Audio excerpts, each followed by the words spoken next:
28 নংয়ের প্রশ্নটা হচ্ছে ত্রিভুজ ABC এর angle B equal 90 degree, AB সমান 5 সেন্টিমিটার, BC ইকুয়াল 12 সেন্টিমিটার। ক হচ্ছে AC এর দৈর্ঘ্য নির্ণয় করো। সমাধানে চলে যাই। AC এর দৈর্ঘ্য নির্ণয় করার জন্য প্রথমে আমাকে কি করতে হবে? একটি সমকোণী ত্রিভুজ অঙ্কন করতে হবে। এবার সমকোণী ত্রিভুজে অ্যাঙ্গেল B হচ্ছে 90 ডিগ্রি, মানে এই যে অ্যাঙ্গেল B 90 ডিগ্রি, এখানে A এবং এখানে C দিয়ে দিলাম।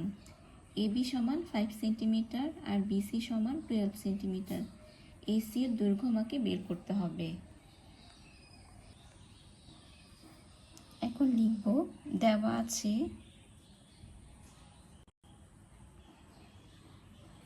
অ্যাঙ্গেল B সমান সমান 90 ডিগ্রি, AB সমান 5 সেন্টিমিটার এবং BC সমান হচ্ছে 12 সেন্টিমিটার। আমাকে বের করতে হবে AC এর দৈর্ঘ্য। তাহলে পিথাগোরাসের উপপাদ্য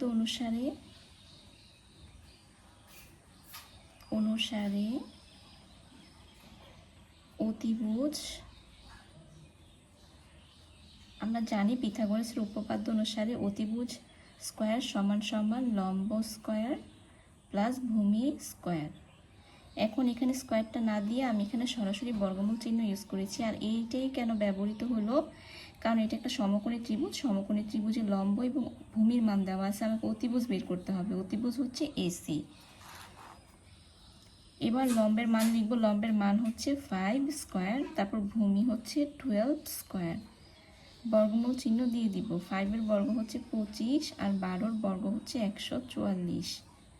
বর্গমূল দিয়ে দিব। 25 এবং 144 যোগ করলে হবে 169। এবার 169কে বর্গমূল করলে হবে 13। তো সুতরাং AC এর দৈর্ঘ্য হচ্ছে 13 সেন্টিমিটার।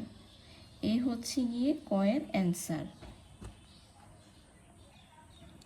খ, অ্যাঙ্গেল C থিটা হলে sine theta plus cos theta এর মান নির্ণয় করো। আবার একটা সমকোণী ত্রিভুজ অঙ্কন করব। সমকোণী ত্রিভুজের এটা হচ্ছে অ্যাঙ্গেল B, যেটা 90 ডিগ্রি, আর এখানে A কোণ আর এখানে C কোণ। অ্যাঙ্গেল C হচ্ছে গিয়ে থিটা। আর এটা হচ্ছে 5, এটা 12, আর এটা আমরা লিখেছি 13, যেটা আমরা ক থেকে পেয়েছিলাম। তো খ নাম্বারটা কিভাবে শুরু করব? লিখব এখানে যে ক হতে পাই AC সমান 13 সেন্টিমিটার। এবার লাগবে হচ্ছে sine theta plus cos theta এর মান। সাইন থিটা মানে কি? আমরা জানি সাইন থিটা মানে হচ্ছে গিয়ে লম্ব বাই অতিভুজ, আর কস থিটা মানে হচ্ছে ভূমি বাই অতিভুজ। এবার লম্ব, এখানে লম্ব কত? লম্ব হচ্ছে 5, অতিভুজ হচ্ছে 13, আর ভূমি হচ্ছে গিয়ে 12, অতিভুজ হচ্ছে 13। এখন লসাগু করব। লসাগু করলে নিচে হবে 13 এবং 13 লসাগু 13, আর উপরে হবে 5 প্লাস 12। 5 প্লাস 12 মানে হচ্ছে 17 ডিভাইডেড বাই 13। এটাই হচ্ছে গিয়ে ক্ষয়ের অ্যান্সার। এবার চলে যাব গয়ে। গয়ে দেওয়া আছে যে দেখাও যে sec square theta plus cosec square theta equal sec square theta into cosec square theta. এটা দেখাতে হবে। তো গয়ে চলে যাই। গয়ের জন্য আমি এখানে কি লিখব? মানে প্রশ্নে আমরা কি পাইছি যে সাইন থিটা সমান লম্ব বাই অতিভুজ। তো লম্ব ছিল হচ্ছে গিয়ে 5 আর অতিভুজ হচ্ছে গিয়ে 13। তো সাইন থিটা সমান যদি 5/13 হয়, তাহলে কোসেক থিটা কত হবে? কোসেক থিটা হচ্ছে সাইন থিটার বিপরীত, অর্থাৎ 1/sin থিটা। তার মানে উপরে 13 হবে আর নিচে হবে 5। সেমভাবে কস থিটা সমান হচ্ছে ভূমি বাই অতিভুজ অর্থাৎ 12/13, বা সেক থিটা হবে হচ্ছে 1/cos থিটা, মানে উপরে 13 আর নিচে হবে 12। এবার লেফট হ্যান্ড সাইড লিখব। লেফট হ্যান্ড সাইড দিয়ে লিখব sec square theta plus cosec square theta.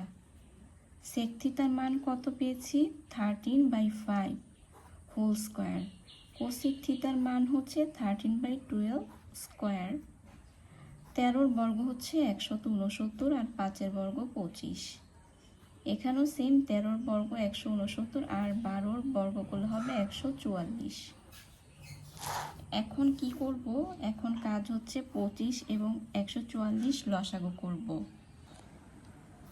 এখন 25 এবং 144কে লসাগু করব। লসাগু করলে হবে 3600। এবার 3600কে 25 দিয়ে ভাগ করলে হবে 144, আর 144কে 169 দিয়ে যদি গুণ করি তাহলে হবে 24,336। 3600কে 144 দিয়ে ভাগ করলে হবে 25, 25 গুণ 169 হবে হচ্ছে 4225। এবার নিচে 3600 হবে আর উপরে এই দুইটা সংখ্যা যোগ করব, যোগ করলে হবে 28,561। এবার রাইট হ্যান্ড সাইড বের করব। রাইট হ্যান্ড সাইড কীভাবে বের করব? রাইট হ্যান্ড সাইডের প্রশ্নেও দেওয়া ছিল sec square theta into cosec square theta. Sec থিটার মান হচ্ছে 13/12 স্কোয়ার আর কোসেক থিটা হচ্ছে 13/5 স্কোয়ার দিব। 13 বর্গ করলে হবে 169, 12 বর্গ 144, 13 বর্গ 169, আবার 5 বর্গ হচ্ছে 25। এবার 169 গুণ করে দিলে হবে 28,561, আর 144 এবং 25 গুণ করলে হবে হচ্ছে গিয়ে 3600, যেটা লেফট হ্যান্ড সাইডের সমান। তো সুতরাং left hand side equal right hand side, এই হচ্ছে দেখানো হলো।